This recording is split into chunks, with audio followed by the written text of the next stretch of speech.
Mega love shoutout sa lahat. Good morning, good afternoon, and good evening. O, di ba? Kompletuhin na natin. So, ayun na nga. Ito, nakuha ko to sa amin. Nung last August na uwi ko. Di ba? Wala na akong ma-upload. So, ito na. Ano na yan? Sagad na to. Oh, sa Tinok Ifugao, sa Villa Vida Resort. Oh, yes. So, mga gustong pumasyal dyan, pasyal na po kayo. From Baguio, 6 hours, 6 hours trip lang po.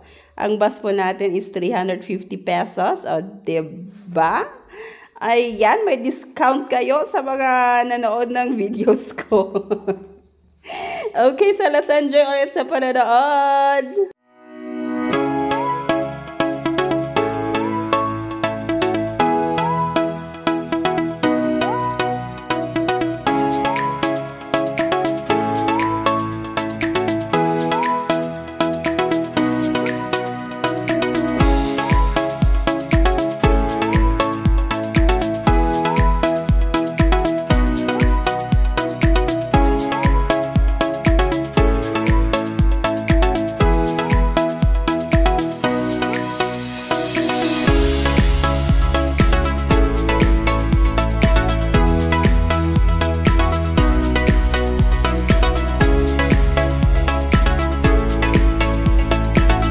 Ayan na ang view sa baba. O, diba? Ang ganda. Napakaganda. Maraming garden. Maraming mga vegetables.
So, ayan na ang picture namin kasama ang kuya at mama ko. So, ayan yung mga gulay doon. So, eto na nga, malapit nang matapos ulit. So, love sa ating lahat. Bye-bye!